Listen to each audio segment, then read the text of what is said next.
Estamos huyendo porque nos botaron del parque. No tenemos permisos para filmar. Y no debimos haber prendido una fogata en un parque público.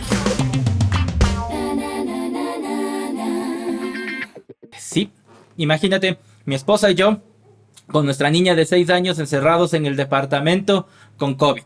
Fueron como 8 o 10 días con malestares, pero 2 de ellos con una saturación muy baja de oxígeno y completamente tirados en la cama. Pero lo chistoso fue que mientras mi esposa y yo convalecíamos en cama, mi hija correteaba por todo el departamento pidiendo comida. Así como malos padres, papi, quiero comer. Ella no le pasó nada, gracias a Dios. Aunque nosotros sí tuvimos 2 días horribles. Una de las cosas que sí aprendí, y esto sí es bueno. O sea, Esto sí es algo que nos puede ayudar, ¿no? 11, siéntete calado. Es el tema de la organización. Porque no sé si llegaron a un punto en el que no sabían si era de día o de noche. Sí. Si era lunes o domingo. Sí. Metidos ahí. Yo tengo una niña de 6 años, así que tratar de vivir cotidianamente, eso sí fue difícil. Imaginen a una niña de 6 años. Todos los días, con la misma rutina. Pobrecita. Así que tuvimos que aprender a planificar de una manera diferente y a reinventarnos. Sí. Un día haciendo fogata, otro día durmiendo en la terraza, otro día asando malvaviscos, no sé. Una de las cosas que no supe aprender en pandemia es cómo hacer una fogata. Yo tomé varios cursos online. Gracias a un amigo que me prestó una clave. ¿Cómo hacer fogatas? Eso sí fue bueno. Sí, entonces sí se aprovechó la pandemia, ¿no? No podemos decir que todo fue tan malo. O sea, por un lado, sí, mucha tristeza, mucha pérdida de mucha gente conocida que sufrió realmente todo eso, y las condolencias a todos ellos. Sí. Pero por otro lado, hubo momentos en que nosotros pudimos aprender cosas, hacer cosas diferentes. Pablo no sabe hacer fogatas. Puede ser que había humedad.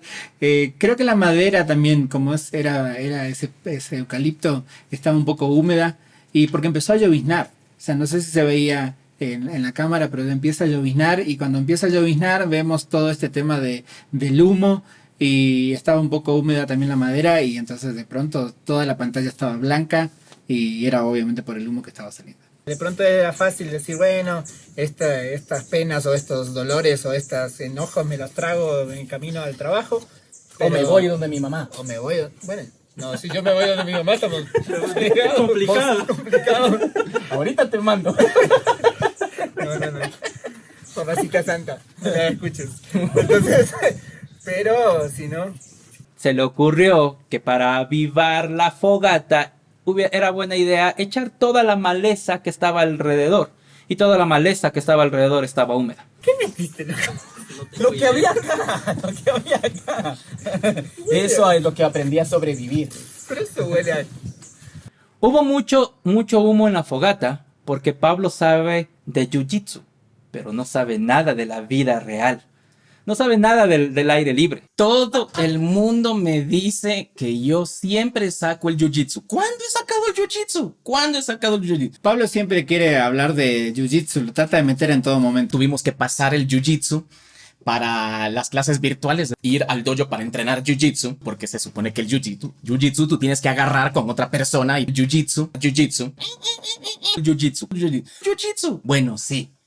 O sea, para mí es importante porque me ha ayudado a dar la confianza que necesito en mí mismo, porque yo siempre he sido muy tímido.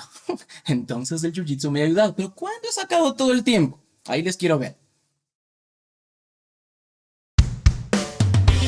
Loco, si van a hacer una filmación en un parque público, pidan permiso. Lo que se viene ahora va a ser increíble, porque claro, ya pasamos el COVID, aprendimos un montón de cosas. Ya no es la misma iglesia, ya no son los mismos hermanitos, ya no hay las mismas experiencias. Eso va a enriquecer, va a dar un plus muy interesante a los temas que se vienen acá en Trauma de Heroes.